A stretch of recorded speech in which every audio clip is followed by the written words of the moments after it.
നെറ്റനായ ministries YouTube ചാനലിലേക്ക് ഏവർക്കും സ്വാഗതം. റോമർക്കെഴുതിയ ലേഖനം 2-ാം അധ്യായത്തിൻ്റെ ബൈബിൾ സ്റ്റഡിയാണ് നമ്മൾ ചെയ്തുകൊണ്ടിരുന്നത്. കഴിഞ്ഞ ദിവസങ്ങളിൽ യഹൂദനുമായിട്ട് ചേർന്നുള്ള അവൻ്റെ ഫാൾസ് സെക്യൂരിറ്റിയെക്കുറിച്ചുള്ള കാര്യങ്ങളാണ് ചിന്തിച്ച് ഏകദേശം 24-ാം വാക്യം വരെ നമ്മൾ എൻഡ് ചെയ്തു. ഇനി നമ്മൾ 25 തൊട്ട് അതിൻ്റെ അവസാനം 29 വരെയുള്ള വാക്യങ്ങൾ ഇന്ന് ചിന്തിക്കാം. ആ അധ്യായം തീർക്കാമെന്ന് വിചാരിക്കുന്നു. ഞാനൊന്ന് വായിക്കാം. നീ ന്യായപ്രമാണം ആചരിച്ചാൽ പരിച്ഛേദന പ്രയോജനമുള്ളത് സത്യം. ന്യായപ്രമാണ ലംഘിയായാലോ നിൻ്റെ പരിച്ഛേദന അഗ്രഹർമ്മമായി തീർന്നു. അഗ്രഹർമ്മി ന്യായപ്രമാണത്തിൻ്റെ നിയമങ്ങളെ പ്രമാണിച്ചാൽ അവൻ്റെ അഗ്രഹർമ്മം പരിച്ഛേദനയെ നിണ്ണുകയില്ലയോ? സ്വഭാവത്താൽ അഗ്രഹർമ്മിയായവൻ ന്യായപ്രമാണം അനുഷ്ഠിക്കുന്നുവെങ്കിൽ അക്ഷരവും പരിച്ഛേദനയുള്ള ന്യായപ്രമാണ ലംഘിയായ നിന്നെ അവൻ വിധിക്കുകയില്ലയോ? പുറമെ യഹൂദനായവൻ യഹൂദനല്ല, ജഡത്തിലുള്ളത് പരിച്ഛേദനയുമല്ല. അകമേ യഹൂദനായവനത്രേ യഹൂദൻ, അക്ഷരത്തിലല്ല ഹൃദയപരിച്ഛേദന എത്രേ പരിച്ഛേദന. അവന് മനുഷ്യരാലല്ല ദൈവത്താൽ തന്നെ പുകഴ്ച ലഭിക്കും.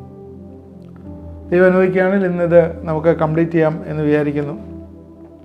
നേരത്തെ യഹൂദൻ്റെ ഹെറിറ്റേജിനെ കുറിച്ച് അവർക്ക് പൊഴുന്ന കാര്യം പറഞ്ഞു. അവർ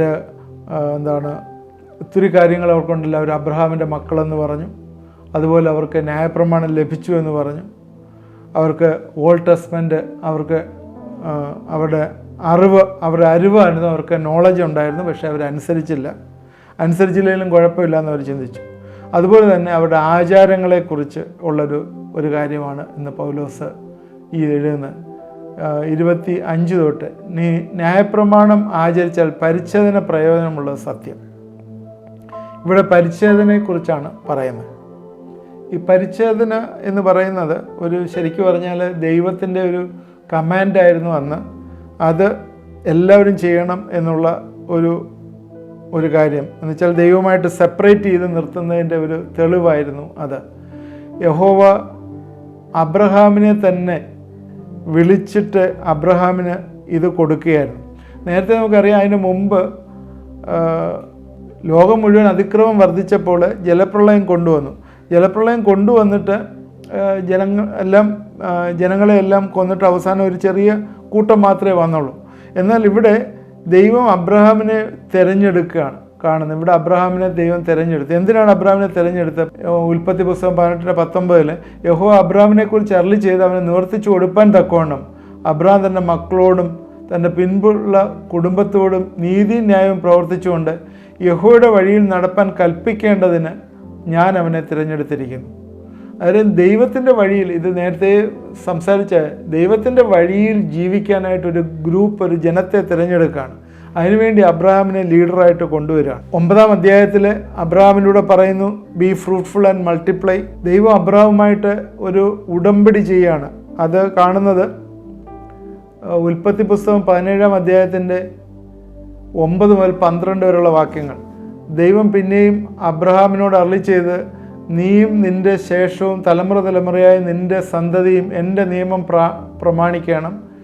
എനിക്കും നിങ്ങൾക്കും നിൻ്റെ ശേഷം നിൻ്റെ സന്തതിക്കും മധ്യയുള്ള നിങ്ങൾ പ്രമാണിക്കേണ്ടതായ എൻ്റെ നിയമമാവിത്. നിങ്ങൾ പുരുഷ പ്രജയൊക്കെയും പരിച്ഛേദന ഏൽക്കണം. നിങ്ങളുടെ അഗ്രകർമ്മം പരിച്ഛേദന ചെയ്യണം.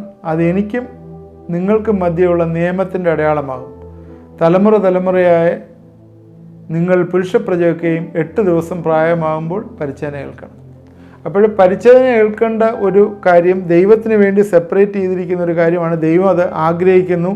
ദൈവത്തിന് വേണ്ടി സെപ്പറേറ്റ് ചെയ്യുന്ന ഒരു കാര്യം അത് എല്ലാവരും ചെയ്യണം. ദാസന്മാരും അവരുടെ മക്കളും എല്ലാവരും പരിച്ഛേദന ഏൽക്കണം. അതിൻ്റെ മീനിങ് എന്ന് പറയുന്നത് I am a separated person എന്നുള്ള രീതിയിൽ ഓർപ്പിക്കുകയാണ്. മോശയുടെ ഭാര്യ അറിയാം. മോശയുടെ ഭാര്യ സിപ്പോറ പുറജാതിക്കാരിയായിരുന്നു. ഈവൻ അവളുടെ മകനെ പരിച്ഛേദന ഏറ്റില്ല. അതിന് മോശയെ ദൈവം കൊന്നുകളവാൻ വരെ നോക്കി. അപ്പോൾ തന്നെ എന്താണ്, സിപ്പോറ കത്തിയിൽ കുഞ്ഞിനെ പരിച്ഛേദന നടത്തിയായിട്ട് നമ്മളെ കാണുന്നു. ഇതൊരു അനുസരണത്തിൻ്റെ അടയാളമായിട്ടാണ് ദൈവം ഇതെടുത്തിരിക്കുന്നത്. അതിനകത്ത് പ്രത്യേകിച്ച് വലിയ പവറൊന്നുമില്ല. എന്നാൽ ദൈവം കൽപ്പിച്ച ഒരു അടയാളമാണ്. അതൊരു അനുസരണത്തിൻ്റെ അടയാളമാണ്. ഗലാത്യർ 5-ാം അധ്യായത്തിലേക്ക് വരുമ്പോൾ പൗലോസ് പരിച്ഛേദനക്കാരെ കുറിച്ച് പറയുന്ന ഭാഗങ്ങൾ എഴുതിയിട്ടുണ്ട്. ആ സമയത്ത് വിശ്വാസം മാത്രം പോരാ, പരിച്ഛേദനയും വേണം എന്ന് പറയുന്ന ഒരു ഗ്രൂപ്പ് അവിടെ ഉണ്ടായിരുന്നു. യഹൂദന്മാർ, വിശ്വസിച്ച് കർത്താവിനെ അറിഞ്ഞവർ. നിങ്ങൾ പരിച്ഛേദന ഏറ്റാൽ ക്രിസ്തുവിനെ കൊണ്ട് നിങ്ങൾക്കൊരു പ്രയോജനവുമില്ല എന്ന് പൗലോസായി ഞാൻ നിങ്ങളോട് പറയുന്നു. ഗലാത്യർ 5:2-6 വരെയുള്ള വാക്യങ്ങൾ. പരിച്ഛേദന ഏൽക്കുന്ന ഏത് മനുഷ്യനോടും അവൻ ന്യായപ്രമാണം മുഴുവൻ നിവർത്തിപ്പാൻ കടപ്പെട്ടിരിക്കുന്നു എന്ന് ഞാൻ പിന്നെയും സാക്ഷിയിക്കുന്നു. ന്യായപ്രമാണത്തിൽ നീതീകരിക്കപ്പെടാൻ ഇച്ഛിക്കുന്ന നിങ്ങൾ ക്രിസ്തുവിനോട് വേർപെട്ടുപോയി. നിങ്ങൾ കൃപയിൽ നിന്ന് വീണുപോയി. നിങ്ങളോ വിശ്വാസത്താൽ നീതി ലഭിക്കും എന്നുള്ള പ്രത്യാശ നിവർത്തി ആത്മാവിനാൽ കാത്തിരിക്കുന്നു. ക്രിസ്തുയേശുവിൽ പരിച്ഛേദനയല്ല, അഗ്രഹർമ്മമല്ല, സ്നേഹത്തിൽ വ്യാപരിക്കുന്ന വിശ്വാസം അത്രേ കാര്യം. ഇവിടെ പരിച്ഛേദന വീണ്ടും വിശ്വാസത്തിൽ എടുക്കണമെന്ന് പറയുന്നതിനെക്കുറിച്ച് പൗലോസ് പഠിപ്പിക്കുന്നതാണ്. പരിച്ഛേദന കൊണ്ട് നീ ന്യായപ്രമാണം മുഴുവൻ അനുസരിക്കണം. എന്നാൽ ന്യായപ്രമാണം മുഴുവൻ അനുസരിക്കാൻ മനുഷ്യന് സാധ്യമല്ല, അത് അസാധ്യമാണ്. അതുകൊണ്ട് എന്താണ് യഹൂദ റബ്ബിമാർ ചെയ്ത്? അവർ ആചാരങ്ങൾ വേറെ ചിലത് എഴുതി ഉണ്ടാക്കി. പരിച്ഛേദന ഏറ്റവരാരും നരകത്തിൽ പോവുകയില്ല എന്ന് അവർ ചിന്തിച്ചു. അബ്രഹാം ഇത് പറഞ്ഞിട്ടുണ്ടെന്നും അബ്രഹാം ശരിക്കും നരകത്തിൻ്റെ വാതിലിൽ നിൽക്കുകയാണ്, പരിച്ഛേദന ഏറ്റ ആരെങ്കിലും അങ്ങോട്ട് ചെന്നാൽ അവരെ നരകത്തിലോട്ട് വിടത്തില്ല എന്ന് പറഞ്ഞിട്ട് യഹൂദന് ഒരു ഫോൾസ് സെക്യൂരിറ്റി കൊടുക്കുകയാണ് ചെയ്യുന്നത്. എന്നാൽ യിരെമ്യാ പ്രവചനത്തിൽ കൂടി ദൈവം അരുളി ചെയ്യുന്നത് എങ്ങനെയാണ്? യിരെമ്യാ 9:25-26 വാക്യങ്ങൾ. ഇതാ മിസ്രൈം, യഹൂദ, ഏദോം, അമ്മോന്യർ, മോവാബ്, തലയുടെ അരികു പഠിക്കുന്ന മരുവാസികൾ എന്നിങ്ങനെ അഗ്രചർമ്മത്തോടു കൂടിയ സകല പരിച്ഛേദനക്കാരോട് ഞാൻ ശിക്ഷിപ്പാനുള്ള കാലം വരുന്നു. സകല ജാതികളും അഗ്രചർമ്മികളല്ലോ, എന്നാൽ ഇസ്രായേൽ ഗൃഹമൊക്കെയും ഹൃദയത്തിൽ അഗ്രചർമ്മികളാകുന്നു എന്ന് യഹോവയുടെ അരുളപ്പാട്. ഇവിടെ ദൈവം പറയുകയാണ്, ഹൃദയത്തിൽ അഗ്രചർമ്മികളാകണം, അല്ലാതെ വെറുതെ ഒരു പുറമേ ഉള്ള ഒരു എക്സ്റ്റേണലായിട്ടൊരു സെറമണി കാണിച്ചാൽ പോരാ. അതുകൊണ്ട് ഞാൻ സകല ജാതികളെയും, യഹൂദ, ഏദോം, അമ്മോന്യർ, മോവാബ് എല്ലാവരെയും, സകല പരിച്ഛേദനക്കാരെയും ശിക്ഷിപ്പാനുള്ള കാലം വരുന്നു എന്ന് പറഞ്ഞു. യഹൂദരെക്കുറിച്ച് ഫോൾസ് സർക്കംസൈസ്ഡ് ആയിട്ടുള്ള, ഫിലിപ്പിയർ 3:2 അതിനെക്കുറിച്ച് പറയുന്നു. ഫോൾസ് സർക്കംസൈസ്ഡ് ആയിട്ടുള്ളവരെ കുറിച്ച് പറയുന്നു.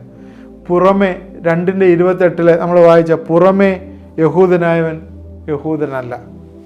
ഇതുപോലെ തന്നെ നമ്മൾ ക്രിസ്ത്യാനികളെക്കുറിച്ചും പറയണം. പുറമേ ക്രിസ്ത്യാനികളായവൻ ക്രിസ്ത്യാനിയല്ല എന്ന് പറഞ്ഞാൽ ഇപ്പോഴത്തെ ക്രിസ്ത്യാനിയല്ല, നാമധേയ ക്രിസ്ത്യാനികൾ എന്ന് വരും. D.L. മൂഡി പറഞ്ഞൊരു സ്റ്റേറ്റ്മെൻറ്റ് ഈ സ്ഥാനത്തിൽ ഓർക്കുകയാണ്. Majority of Christians will go to the hell എന്ന് പുള്ളി തമാശ രൂപേണയാണോ പറഞ്ഞിരിക്കുക. കാരണം എന്താ വെച്ചാൽ അകമയുള്ള രൂപാന്തരമില്ലെങ്കിൽ അവർക്ക് പ്രത്യേകിച്ച കാര്യമൊന്നുമില്ല. രക്ഷ പ്രാപിപ്പാനായിട്ട് ഇവിടെ അവർ വിശ്വസിച്ചിരുന്ന പരിച്ഛേദനയേറ്റ എല്ലാ യഹൂദരും സ്വർഗത്തിലേക്ക് പോകും എന്നുള്ള ചിന്ത യഹൂദന്മാരെ അങ്ങനെ പഠിപ്പിച്ചിരുന്നു. ആചാരങ്ങളെ എഴുതി പഠിപ്പിച്ചിരുന്നു. ഈ ആചാരങ്ങൾ വിശ്വസിച്ച് കഴിഞ്ഞാൽ ഇന്നും അതുപോലെ ഒരുപാട് വിശ്വാസങ്ങളുണ്ട്. അതുപോലുള്ളൊരു തെറ്റായിട്ടുള്ള പഠിപ്പിക്കലായിരുന്നു അന്ന് ആദിമസഭയിലും ഉണ്ടായിരുന്നത്. എന്താണ്? പരിച്ഛേദന ഏൽക്കണം, കർത്താവിലുള്ള വിശ്വാസം മാത്രം പോരാ, യേശുവിനെ ഹൃദയം കൊണ്ട് വിശ്വസിക്കുകയും വായ കൊണ്ട് ഏറ്റുപറഞ്ഞാൽ മാത്രം പോരാ, പരിച്ഛേദന ഏൽക്കണം എന്ന് ഗലാത്യ സഭയോട് അതിന് എതിരായിട്ട് പൗലോസ് പഠിപ്പിക്കുന്നുണ്ട്. എന്നിട്ട് അപ്പോസ്തല പ്രവൃത്തി 15 ഒരു ഇടയലേഖനം എഴുതി വായിച്ചതായിട്ട് നമ്മൾ കാണുന്നുണ്ട്. എന്താണ് അപ്പോസ്തല പ്രവൃത്തി 15 പറയുന്നത്? ജാതികൾ ഇങ്ങോട്ട് വരുന്നവരെ പരിച്ഛേദന ഏൽപ്പിക്കണം. ജാതികൾ പോലും കർത്താവിനെ അറിഞ്ഞ് വരുന്ന ആളുകളെ പരിച്ഛേദന, അതുകൊണ്ട് അധിക ഭാരം ജാതികളുടെ മേൽ എടുക്കരുത് എന്ന് പറഞ്ഞിട്ട് എഴുതുന്ന ഭാഗം അവിടെയുണ്ട്. അതുകൊണ്ട് യഹൂദന്മാർക്കൊരു ഫോൾസ് സെക്യൂരിറ്റി ഉണ്ടായിരുന്നു. എന്ന് വായിച്ച ഭാഗത്ത് ഇങ്ങനെയാണ് പറയുന്നത്: പുറമേ യഹൂദനായവൻ യഹൂദനല്ല, പുറമേ ജഡത്തിലുള്ളത് പരിച്ഛേദനയുമല്ല, അകമേ യഹൂദനായ എത്ര യഹൂദൻ, അക്ഷരത്തിലല്ല ആത്മാവിലുള്ള ഹൃദയ പരിച്ഛേദന എത്ര പരിച്ഛേദന. അത് മനുഷ്യരാലല്ല ദൈവത്താൽ തന്നെ പുകഴ്ച ലഭിക്കും. അതുകൊണ്ട് ഇന്ന് ഞാനിത് കൺക്ലൂഡ് ചെയ്യുന്ന സമയത്ത് നിങ്ങളോട് പറയാനായിട്ടുള്ളത്, നമ്മൾ ഈ എക്സ്റ്റേണലായിട്ടുള്ള പല ആചാരങ്ങളിലല്ല ദൈവം പ്രവർത്തിക്കുന്നത്. യഹൂദന്മാർക്ക് ഇതെല്ലാം ഉണ്ടായിരുന്നു. അതുകൊണ്ട് യഹൂദന്മാർ അപ്പോഴും പാപത്തിൽ ആണ് ജീവിക്കുന്നതെന്ന് ഇവിടെ പൗലോസ് പഠിപ്പിക്കുകയാണ്. നിങ്ങൾക്ക് ന്യായവിധി ഉണ്ട് എന്ന് പഠിപ്പിക്കുകയാണ് ചെയ്യുന്നത്. അവരുടെ ഹെറിറ്റേജ്, അവരുടെ ഓൾഡ് ടെസ്റ്റ്മെന്റിനെ കുറിച്ചുള്ള അറിവ്, അതുപോലെ അവരുടെ സെറിമണീസ്, ഇതൊന്നും തന്നെ ദൈവത്തിങ്കിലേക്ക് നിങ്ങളെ നടത്തത്തില്ല. അതിന് പകരമായിട്ട് നിങ്ങൾ അനുസരിക്കുക, അനുസരണമാണ് ഏറ്റവും ആവശ്യമെന്ന് പഠിപ്പിക്കുന്നു. നമ്മൾ വായിച്ച ഭാഗങ്ങൾ 17-ാം വാക്യം തൊട്ട് ഇങ്ങോട്ടുള്ള വാക്യങ്ങൾ 29 വരെയുള്ള വാക്യങ്ങളിൽ യഹൂദൻ വ്യർത്ഥമായി പ്രശംസിച്ച കാര്യങ്ങൾ, ഒന്ന്, അവന് നല്ല പേര് ഉണ്ട്. എന്താണ് നല്ല പേര്? അബ്രഹാമിൻ്റെ മക്കൾ എന്നുള്ള പേര്, അതാണ് ഒന്ന്. 2, ന്യായപ്രമാണത്തിലുള്ള ആശ്രയം. ന്യായപ്രമാണം ആശ്രയിക്കാനുള്ളതല്ല, അനുസരിക്കാനുള്ളതാണ്, പക്ഷേ അവന് ന്യായപ്രമാണത്തിലുള്ള ആശ്രയം. 3, ദൈവത്തിൽ പ്രശംസിക്കുക. ഒരു സത്യവിശ്വാസി ദൈവത്തിൽ പുകഴേണ്ടവനാണ്. എന്നാൽ രഹസ്യമായി അവർ പാപത്തിൽ അവരുടെ ട്രഡീഷൻ അനുസരിച്ച് പോവുകയും എന്നാൽ ദൈവത്തിൽ അവർ പ്രശംസിക്കുകയും ചെയ്യും എന്നുള്ളതാണ്. എന്നുവെച്ചാൽ ഒരു ഡ്യുവൽ സ്റ്റാൻഡേർഡ് എടുക്കുന്ന യഹൂദൻ. അവൻ വ്യർത്ഥമായി പ്രശംസിക്കുക. ദൈവത്തിൻ്റെ ഇഷ്ടമനുസരിച്ച് പ്രവർത്തിക്കണം എന്ന് ചിന്തിച്ച് അവനെ സെറിമണീസിൽ ഇൻവോൾവ് ചെയ്യുന്ന ഒരു യഹൂദൻ. 5, ഭേദാഭേദങ്ങൾ വിവേചിച്ച് ന്യായപ്രമാണത്തിൻ്റെ സഹായത്താൽ ഭേദവും അഭേദവും തമ്മിൽ തിരിച്ചറിയാൻ സാധിച്ചു, എന്നാൽ അത് അനുഭവമാക്കിയില്ല എന്നുള്ളത് യഹൂദനെക്കുറിച്ച് പറയേണ്ട ഒരു കാര്യമാണ്. വ്യർത്ഥമായി പ്രശംസിക്കുന്നത്. പിന്നെ അതുപോലെ യഹൂദനെ കുറിച്ച് നേരത്തെ പറഞ്ഞ കുരുടർക്ക് വഴി കാട്ടുന്നവർ, 7, ഇരുട്ടിലുള്ള വെളിച്ചം, മൂഢരെ പഠിപ്പിക്കുന്നവർ, ശിശുക്കളുടെ ഉപദേഷ്ടാവ്, ഇങ്ങനെയൊക്കെയുള്ള കാര്യങ്ങൾ യഹൂദന്മാർ വ്യർത്ഥമായി പ്രശംസിച്ചിരുന്നത്. അതെല്ലാം കൂടെ നമ്മൾ കൺക്ലൂഡ് ചെയ്യുമ്പോൾ 3 പോയിന്റിലേക്കാണ് വരുന്നത്. ഓൺ ദെയർ ഹെറിറ്റേജ് എന്ന് വെച്ചാൽ അവരുടെ പാരമ്പര്യമായിട്ടുള്ള കാര്യം. 2, their knowledge of old testament, ന്യായപ്രമാണത്തിൻ്റെ അവരുടെ അറിവ്. 3, അവരുടെ സെറിമണീസ്, അവരുടെ ആചാരങ്ങൾ. ഈ 3 കാര്യങ്ങളാണ് അവരുടെ ഫോൾസ് സെക്യൂരിറ്റി ആയിട്ട് അവരെ വെച്ചിരുന്നത്. എന്നാൽ പൗലോസ് ഇവിടെ പറയുന്നത് ഇതൊന്നും തന്നെ ഒരു പ്രയോജനമുള്ളതല്ല. പിന്നെ എന്താണ് പ്രയോജനമുള്ളത്? അകമേ യഹൂദനായവനാണ് യഹൂദൻ എന്ന് പറഞ്ഞാൽ ഹൃദയപരിച്ഛേദന വരണം. ഉള്ളിലെ ആത്മാവിലുള്ള ഹൃദയപരിച്ഛേദന, നമ്മുടെ ഉള്ളിലുള്ള രൂപാന്തരം, അതാണ് നമുക്ക് ആവശ്യമായിട്ടുള്ളത്. മെറ്റനോയ മിനിസ്ട്രീസ് എന്ന് പറയുന്ന മെറ്റനോയ എന്ന് പറയുന്ന വാക്ക് തന്നെ മാനസാന്തരം എന്നുള്ള വാക്കാണ്. ഈ റോമർക്ക് എഴുതിയ ലേഖനം പഠിക്കാൻ എടുത്തതിൻ്റെ ഒരു ഉദ്ദേശം അത് തന്നെയായിരുന്നു. മെറ്റനോയ, നമ്മൾ തിരിയുക, നേരെ പോകുന്നതിന് തിരിഞ്ഞ് ദൈവത്തിലേക്ക് തിരിയുക എന്നുള്ളത്. എന്നെ കേൾക്കുന്ന പ്രിയപ്പെട്ടവരെ, നമുക്ക് പലതും പുകഴുവാനായിട്ട് കാണും, പല ട്രഡീഷൻസ് കാണും, പല ആചാരങ്ങൾ കാണും, അതുപോലെ പല അറിവുകൾ കാണും. ഇതൊന്നും തന്നെ ദൈവത്തിലേക്ക് നമ്മളെ നടത്തുന്നതല്ല. ദൈവത്തിലേക്ക് നടത്തുന്നത് ഹൃദയ രൂപാന്തരവും മനപരിവർത്തനവും ആവശ്യമാണ്. എന്നെ കേൾക്കുന്ന ആരെങ്കിലും കർത്താവിൻ്റെ സ്നേഹത്തെ മനസ്സിലാക്കാതെ ഇരിക്കുന്നുണ്ടെങ്കിൽ തീർച്ചയായും ഈ കർത്താവിനെ അറിഞ്ഞ് അവൻ്റെ വഴികൾ ജീവിക്കാനായിട്ട് ഇന്ന് രാത്രികാലം തീരുമാനമെടുക്കുന്നെങ്കിൽ നിങ്ങളുടെ ജീവിതത്തിലെ വലിയ നന്മകൾ, അനുഗ്രഹങ്ങൾ ഈ ദിവസങ്ങൾ വന്നു ചേരുമെന്ന് ഞാൻ വീണ്ടും നിങ്ങളോട് പറയുകയാണ്. ഇത് കേൾക്കുകയും എന്നോട് ചേർന്ന് പ്രാർത്ഥിക്കുകയും ചെയ്യുന്നവർ അനുഗ്രഹിക്കപ്പെടും. ഇത് തുടർമാനമായി ഇത് വരുന്നതാണ്. ഈ ദിവസങ്ങളിൽ നിങ്ങളത് ശ്രദ്ധിക്കണം. പ്രത്യേകിച്ചും നോട്ട്സൊക്കെ എഴുതി വെച്ച്, ആ വാക്യങ്ങളൊക്കെ നോട്ട്സൊക്കെ എഴുതി വെച്ച് നിങ്ങളത് കേൾക്കണം. ദൈവം നമ്മളെല്ലാവരെയും അനുഗ്രഹിക്കണം. നമുക്ക് പ്രാർത്ഥിക്കാം. ദൈവമായ കർത്താവേ, ഇത് കണ്ടുകൊണ്ടിരിക്കുന്നവരെ എല്ലാവരെയും ഞങ്ങൾ അനുഗ്രഹിച്ച് പ്രാർത്ഥിക്കുന്നു. നിൻ്റെ വലിയ കൃപ അവരിൽ പൊതിയട്ടെ. കഴിഞ്ഞ 6 എപ്പിസോഡായിട്ട് ഞങ്ങൾ ഈ 2-ാം അധ്യായം പഠിക്കുകയായിരുന്നല്ലോ. ദൈവമേ, അതിൽ മുഴുവനായിട്ട് ഞങ്ങൾ പഠിക്കുമ്പോൾ പല കാര്യങ്ങളിലും ഞങ്ങൾ സെക്യൂറാണ് എന്ന് ഞങ്ങൾ ചിന്തിക്കുന്നത് ഞങ്ങളോട് ക്ഷമിക്കണമേ. ഈ ലോകത്തിലെ പണമോ അല്ലെങ്കിൽ ഈ ലോകത്തിലെ റിലേഷൻഷിപ്പോ അല്ല ഈ ലോകത്തിലുള്ള കർത്താവേ എന്ത് കാര്യമായാലും ഞങ്ങൾക്കൊരു സെക്യൂരിറ്റി ഇല്ല എന്ന് ഞങ്ങൾ മനസ്സിലാക്കുന്നു. അതെല്ലാം നശ്വരമാണ്, നശിച്ചു പോകുന്നതാണ്. ഞങ്ങളുടെ സെക്യൂരിറ്റി കർത്താവാണ് എന്നും കർത്താവേ, അതിനാൽ ഞങ്ങളുടെ ഹൃദയങ്ങളെ നീ രൂപാന്തരപ്പെടുത്തി നിൻ്റെ സന്നിധിയിൽ നിൻ്റെ മക്കളായിട്ട് അബ്ബാ പിതാവേ എന്ന് വിളിക്കുന്ന വലിയ അനുഭവത്തിൽ ജീവിപ്പാനായി ഞങ്ങളെ സഹായിക്കണമേ എന്ന് പ്രാർത്ഥിക്കുന്നു. കർത്താവേ, ഹാർട്ട് അറ്റാക്ക് വന്നിട്ട് ICUലായിരിക്കുന്ന ചില വ്യക്തികൾ, അവർക്ക് വേണ്ടി ഇന്ന് പ്രാർത്ഥിക്കുന്നു. ദൈവമേ, സ്റ്റാൻഡ് ബൈ ആയിട്ട് നിൽക്കുന്നവരോ അല്ലെങ്കിൽ ഭവനത്തിൽ ഇരിക്കുന്നവരോ ഇത് കാണുകയും പ്രാർത്ഥിക്കുകയും ചെയ്യുന്നു. ദൈവമേ, വലിയൊരു വിടുതൽ കൊടുക്കണമേ. എത്രയും പെട്ടെന്ന് തന്നെ ഹോസ്പിറ്റലിൽ നിന്ന് ഡിസ്ചാർജ് ചെയ്ത് ഭവനത്തിൽ വരുവാനായിട്ട് ദൈവമേ നീ ഇടവരുത്തണമേ, സഹായിക്കണമേ, പൂർണ്ണ സൗഖ്യം കൊടുക്കണമേ എന്ന് പ്രാർത്ഥിക്കുന്നു. ജോലിക്ക് വേണ്ടി വെയിറ്റ് ചെയ്യുന്ന ചില വ്യക്തികൾ ഇത് കാണുകയും പ്രാർത്ഥിക്കുകയും ചെയ്യുന്നു. ചില ജോലികൾ നഷ്ടപ്പെട്ട് ഭവനത്തിലിരിക്കുന്നു. ദൈവമേ, നീ പുതിയ വഴികളെ തുറന്നു കൊടുക്കണമേ എന്ന് പ്രാർത്ഥിക്കുന്നു.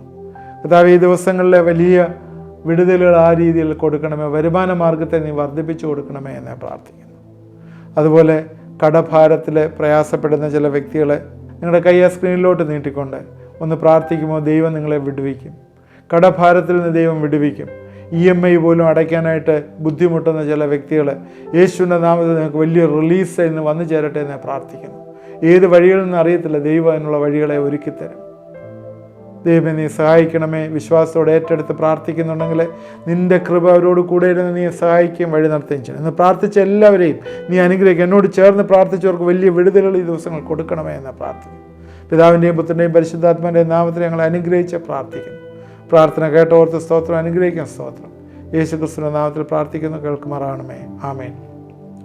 ഇതിൻ്റെ ലിങ്കുകൾ നിങ്ങളുടെ ഫ്രണ്ട്സിന് ഷെയർ ചെയ്യണം. ഇത് എല്ലാവർക്കും അനുഗ്രഹമായി തീരും. ആദ്യമായിട്ട് കാണുന്നവർ സബ്സ്ക്രൈബ് ചെയ്യുക. കമൻ്റ് ഉണ്ടെങ്കിൽ കമൻറ്റ് ബോക്സിലിടുക. അതുപോലെ പ്രെയർ റിക്വസ്റ്റുകളെ വാട്സാപ്പ് നമ്പറിൽ അയച്ചു തന്നാൽ നിങ്ങൾക്ക് വേണ്ടി പ്രാർത്ഥിക്കുന്നതാണ്. ദൈവം നമ്മളെ എല്ലാവരെയും അനുഗ്രഹിക്കും.